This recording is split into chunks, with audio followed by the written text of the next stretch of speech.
Salut à tous, je te présente aujourd'hui 7 choses du docteur Charbonnier que j'ai dévoré en une journée. Il me l'a envoyé suite à la présentation que j'avais faite des 3 clés pour vaincre les pires épreuves de la vie, que tu peux retrouver quelques vidéos plus loin. Cette chose, j'ai dévoré parce qu'en fait, je m'attendais, comme au départ, je vais te lire quelques extraits, je m'attendais à une biographie. Et en fait, c'est parce qu'il parle d'expérience, de recherche dans le cadre de sa carrière, de sa vie personnelle, de façon chronologique. Donc je m'attendais à une biographie au tout départ. Mais en fait, ce n'est pas une simple biographie, c'est un recueil de témoignages, d'expériences scientifiques, de synchronicité, et qui nous aide à réfléchir en fait et qui nous porte à réflexion sur des grandes thématiques éthiques hyper importantes. Donc c'était une super surprise ce livre. Je le conseillerais aussi aux personnes qui n'ont jamais lu de livre du docteur Charbonnier parce qu'il est très global, très transversal en même temps et il parle de plein de sujets d'autres livres qu'il a pu écrire. Donc c'est super intéressant. Ça commence par une description où il relate sa première rencontre avec l'au-delà. Quand il a tenté, en étant au SAMU, de ranimer un jeune homme qui n'a pas su transfuser suite à un accident de voiture et qui est mort sous ses yeux, il dit « Son souffle bruyant se ralentit, puis s'arrête, ses pupilles se dilatent comme le ferait une tache d'encre sur un buvard céleste. C'est doux et très calme. Je sens très nettement l'inconcevable. Une présence vivante et joyeuse qui quitte son corps par le haut de son crâne et qui frôle mon visage sur la droite. Oui, cela peut sembler stupéfiant et incompréhensible en de telles circonstances, mais c'est vivant et joyeux. Une libération, une continuité de vie, c'est évident et indicible. C'est magnifique et émouvant, de l'amour pur. C'est, 3 petits points, la chose.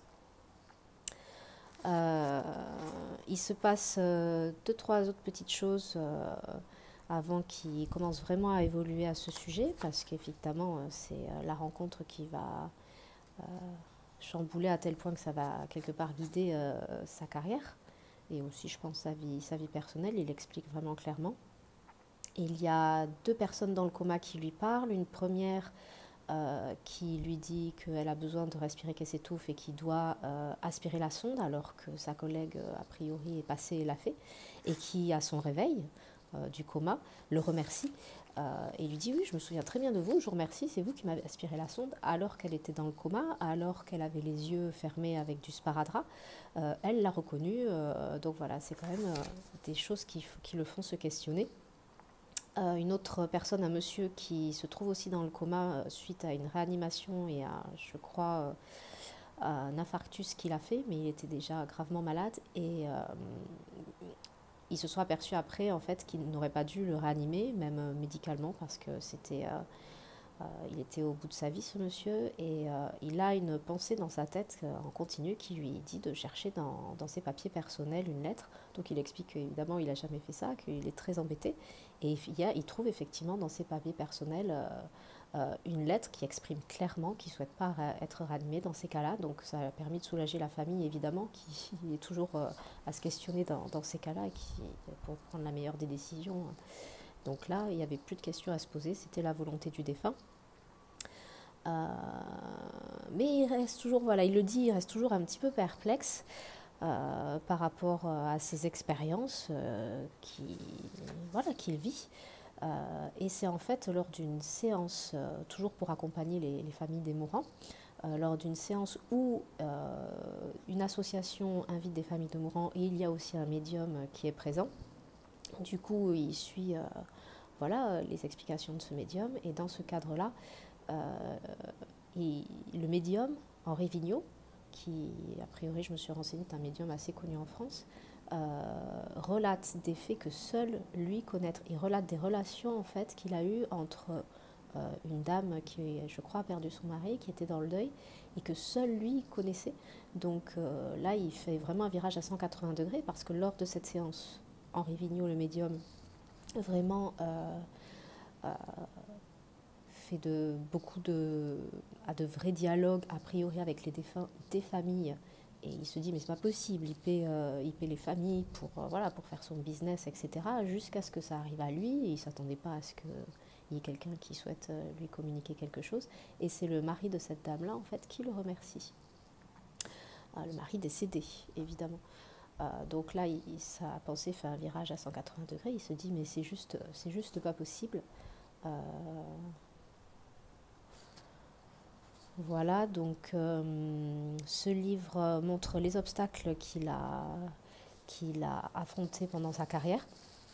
Il y en a plusieurs en fait, et je trouve ça très éthique qu'il en parle et très transparent de sa part. Il y en a eu deux, pas plusieurs, il y en a eu deux. Le premier, il y a eu une mission interministérielle en 2009, ça c'était suite, je crois, aux séances médiumniques, pas aux séances médiumniques, aux médiums qui faisaient venir pour justement essayer de communiquer avec les comateux pour connaître leur volonté, etc. et leur ressenti. Le deuxième a été sur une plainte déposée par ses confrères auprès de l'ordre des médecins. Donc, en fait, ça s'est bien terminé. Hein. L'ordre des médecins a conclu que ces expériences sont vraiment scientifiques, sont très sérieuses, et c'est voilà, de la recherche et du travail. Mais je trouve ça très bien qu'il en parle. Ça montre bien qu'il est vraiment dans une optique voilà, de transparence et d'éthique. Malgré tout, il y a un colloque notamment qui devait être à l'université de Paul Sabatier, là, à Toulouse, avec plein d'intervenants très intéressants qui a été déplacé parce que beaucoup de personnes se sont dit que la faculté de médecine, Paul Sabatier, pardon, c'est une faculté de médecine, la faculté de médecine devait uniquement faire des enseignements laïques, d'où une question dont on parlera plus tard, en fait, une question entre la laïcité et la spiritualité. Est-ce que le mélange est possible? Donc voilà, il a des obstacles dans sa carrière, mais il a aussi des aides. Il a l'aide de François Lallier, qui est un médecin, j'en avais parlé dans ma vidéo précédente, qui est un médecin qui a fait en fait que je ne dis pas de bêtises, sa thèse de doctorat sur les NDE. Donc déjà, je trouve très rigolo que ce monsieur s'appelle Lallier. Ça fait un peu l'allié de celui qui va au charbon, du docteur Charbonnier. Je me suis dit, tiens, quand même, c'est peut-être pas le fruit du hasard. Et ce médecin a quand même eu, donc, comme je vous l'avais dit, les félicitations du jury. Donc c'est quand même vraiment officiellement reconnu. Comme il dit, voilà, vouloir devenir docteur en médecine en choisissant les expériences de mort imminente comme sujet est déjà assez gonflé. Mais souhaiter démontrer, preuve à l'appui, que ce qu'avaient vécu les expérienceurs au cours de leurs arrêts cardiaques n'était probablement pas une hallucination produite par un encéphale agonique tient de la gageure. Qui plus est, personne ne contestera que faire admettre dans un document officiel soumis à un jury d'État que le cerveau ne peut être au final qu'un simple récepteur d'informations extraneuronales délocalisées revient à donner un énorme coup de boutoir dans la clé de voûte du dogme matérialiste. Un exploit. Oui, un exploit, le mot n'est pas trop fort, bien au contraire. C'est vrai que c'est un exploit en France. On est vraiment arriéré. Il y a vraiment des pays, très officiellement, comme aux États-Unis ou d'autres pays, en Espagne, etc., où la vie après la vie, en tout cas les expériences de mort imminente sont reconnues scientifiquement. On est vraiment à la traîne. Donc j'espère que ces travaux feront avancer les choses. Voilà, l'allié du docteur Charbonnier.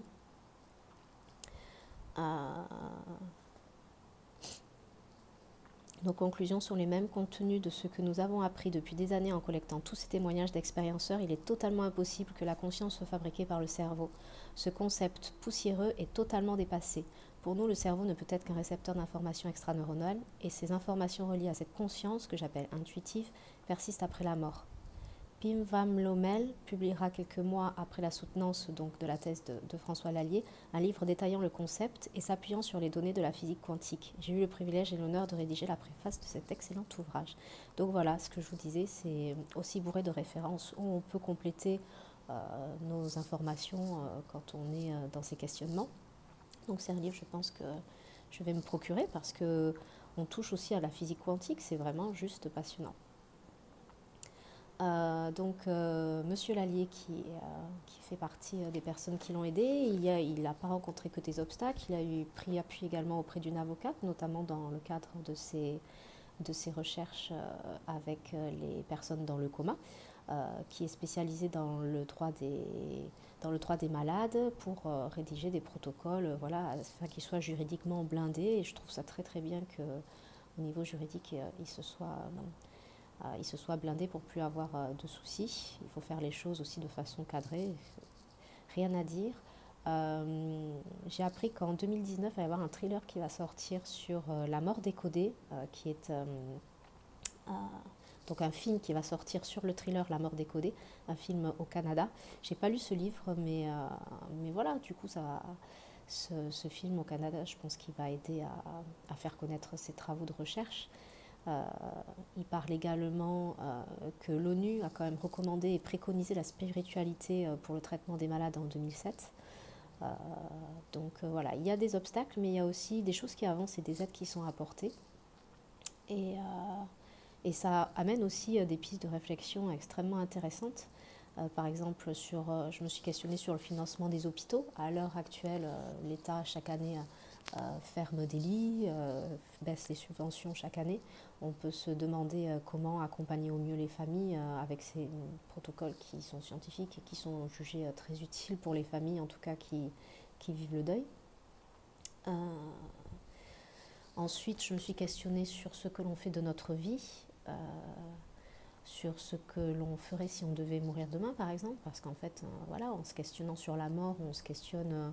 C'est ça qui est bien en fait dans ce livre, c'est que tous les questionnements qui se posent et qui posent à travers ces recherches, on se les pose nous-mêmes. Donc, c'est un livre très spirituel où on apprend, on se pose des nouvelles questions en fait. Que ferait-on si on devait mourir demain? Du coup, quelles sont les choses qui sont vraiment importantes pour nous, pour nos proches? Le corps est-il qu'une étape? Est-ce qu'on se réincarne ou pas?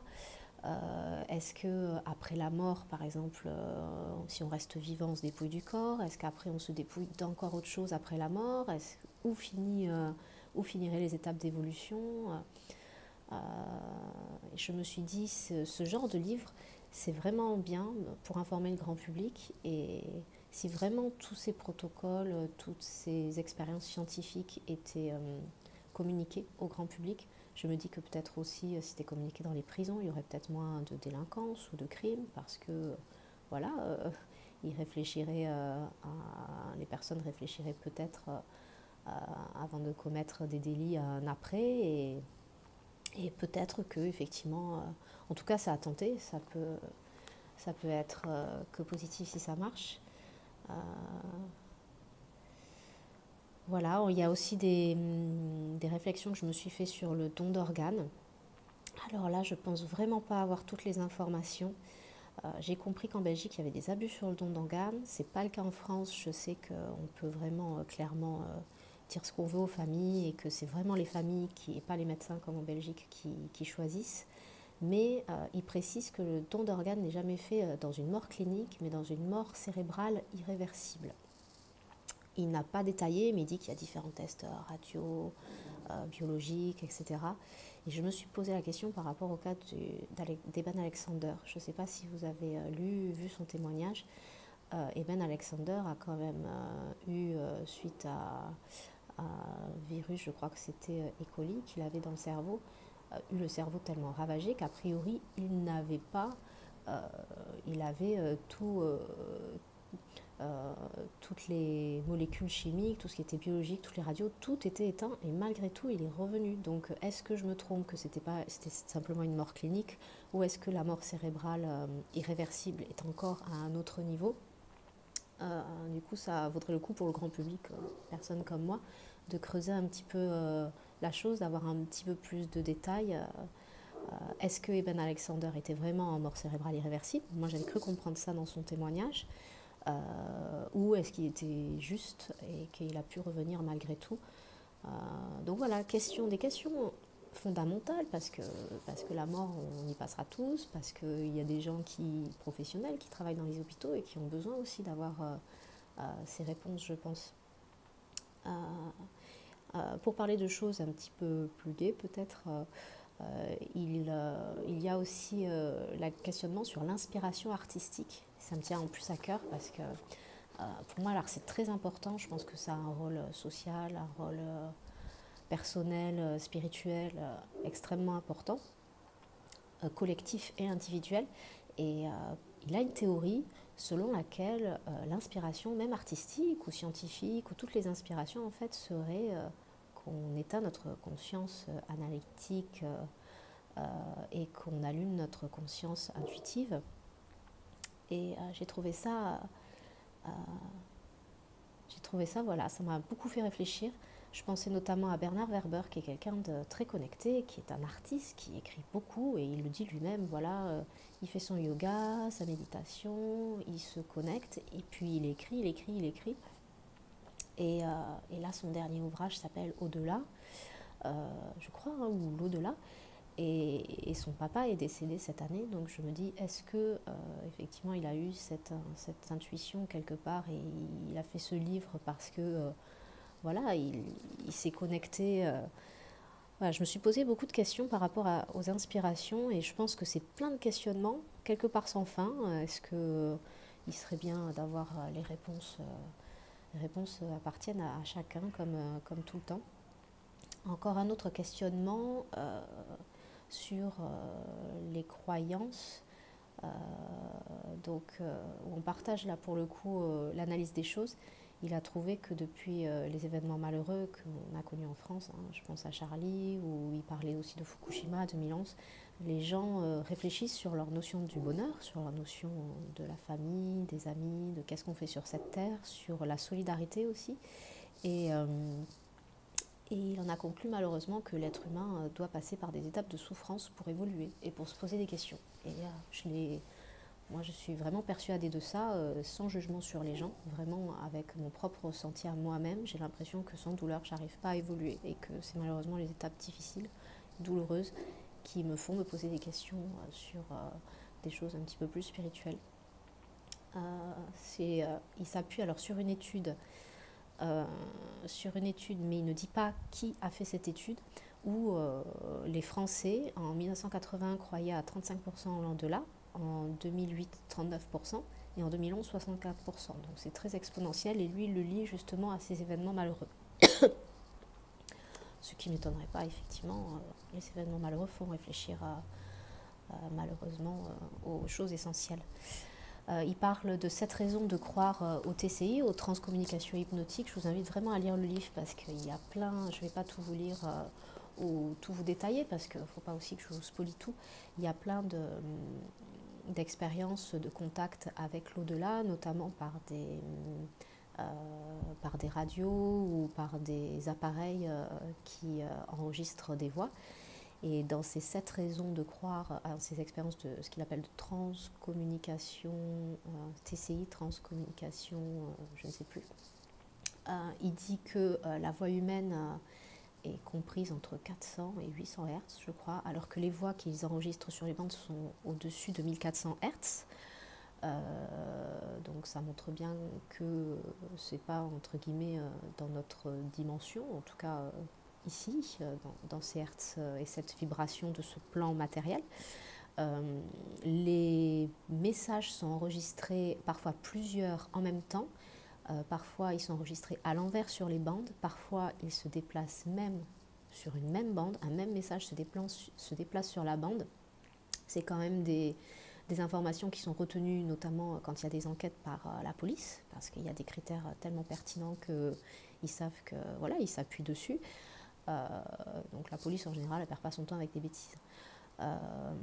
C'est audible à différentes vitesses. Ce qui est bien, c'est que ces expériences sont répétitives, donc on peut les étudier. Ils se sont même aperçus de personnes qui arrivaient à avoir dans une pièce un peu plus loin des écritures automatiques en parallèle, enregistrées sur une bande, la voix de la personne décédée et qui switchaient entre les deux. Et ça a été prouvé scientifiquement. Enfin voilà, je vous invite à lire ça, à aussi rechercher par rapport aux références qu'ils donnent sur Internet les vidéos. de ces expériences, parce que moi je les ai retrouvées et c'est vraiment passionnant de le voir. Il parle aussi des 7 raisons de croire en l'au-delà. Donc il y a les NDE dont j'avais parlé, les Near Death Experience. Il parle de mort provisoire, EMP, expérience de mort provisoire en France. Il parle du cas de Pamela Reynolds, qui est une dame qui s'est fait opérer d'un gros anévrisme. Il devait absolument éteindre totalement son corps, son cerveau, etc. pendant l'opération. Et donc elle a fait une NDE qu'elle raconte. Et ce qui est bien, c'est qu'elle raconte de façon chronologique. Et en parallèle, ils peuvent vérifier avec tous leurs instruments scientifiques et tout ce qu'ils ont noté sur un petit calepin dans l'ordre chronologique en temps réel, tout ce qui se passait dans son corps physiquement. Et elle raconte toute l'expérience puisqu'elle était là. Sa conscience était là malgré tout. Et là, vous pouvez également le retrouver sur YouTube, Pamela Reynolds. C'est vraiment un des cas scientifiquement prouvé puisque ça a été suivi pendant le temps de l'opération et les médecins eux-mêmes n'en revenaient pas. Pour d'autres raisons de croire en l'au-delà, il parle des prédictions des mourants, puisqu'apparemment les personnes, alors lui il les accompagne, hein, il accompagne les mourants, il est proche d'eux et je pense qu'il a dû recevoir aussi lui-même des prédictions de personnes qui, juste avant de mourir, finalement se connectant avec un au-delà, sont connectés au tout, donc peuvent prédire des choses qui vont arriver imminemment. Il a étudié aussi 124 cas de sortie hors du corps, donc là, je crois qu'il n'en parle pas avec beaucoup plus de détails, mais c'est des choses un petit peu à creuser. La perception de ceux qui accompagnent les mourants, pour ceux qui ont eu à accompagner des personnes dans la mort, ont eux-mêmes ressenti quelque part à travers eux ce qu'il pouvait y avoir dans l'au-delà. C'est difficilement explicable, mais les personnes elles savent ce qu'elles ont ressenti. La médiumnité, les TCI. Est-ce que les TCH, vous savez, les ateliers qu'il fait seront validés scientifiquement, en tout cas approuvés par l'ordre des médecins, etc., pour valider en tant que preuve de l'au-delà? Seul le futur nous le dira. Je voulais juste vous parler de 2-3 petites choses avant de finir la vidéo, ça va pas trop long, 22 minutes. Donc il a développé sa théorie qu'il y a une conscience analytique cérébrale et une conscience personnelle, intuitive, extraneuronale. Donc conscience intuitive extraneuronale et conscience analytique cérébrale lors d'une rencontre avec Eben Alexander, dont je parlais au début de la vidéo, et Monsieur Moody, qui est qui est maître Yoda, voilà, pour les personnes qui étudient l'au-delà. Et voilà, donc suite à cette rencontre, s'en est suivi cette théorie qui, selon lui, je t'invite à regarder ma vidéo précédente sur les 3 clés, mais nous posséderions deux sortes de conscience, deux façons d'analyser les choses, l'analyse cartésienne et intuitive, et l'une prend le pas sur l'autre. Voilà, il parle aussi sur Facebook de 2 égrégores, donc c'est-à-dire il a demandé aux personnes de se réunir à un même moment et de prier pour des cas de patients qui étaient malades. Et apparemment, ils ont guéri de façon inattendue, de façon très rapide et très très bien. Donc encore une chose, voilà, qui nous fait nous questionner sur l'au-delà. Que vous dire encore sur ce livre? Il y a une bibliographie extrêmement riche et fournie. Et ça, c'est super chouette parce que du coup, alors déjà, vous avez la sienne de bibliographie. Moi, j'ai découvert d'autres livres que je pense que je vais me procurer. Vous avez également une bibliographie voilà, de tout ce que lui a utilisé dans le cadre de ses recherches qui est super riche. Donc, rien que pour ça, ça vaut le coup de se procurer ce livre pour creuser un peu, étoffer ses lectures. Et puis, voilà, il y a, je pense, un changement d'état d'esprit. Ça nous aide, je pense, à prendre du recul, à bénir un petit peu chaque respiration, parce qu'on est vivant, on est sur cette terre, chaque moment auprès de ceux qu'on aime, même des petites choses, le rayon de soleil sur le visage, la beauté de notre planète. On a beaucoup de chance, donc je pense que c'est le genre de livre qui rend heureux et qui nous aide à profiter en harmonie de nos journées passées sur cette planète. Et nous avons enfin des explications scientifiques de ce qui nous lie à tous les êtres humains, ce que nous recherchons fondamentalement tous, hein, depuis la nuit des temps. Qu'est-ce qui lie tous les êtres humains? Nous avons un début d'explication, mais le voyage est encore long. Voilà, ce qui unit tous les êtres humains et au-delà. Ciao.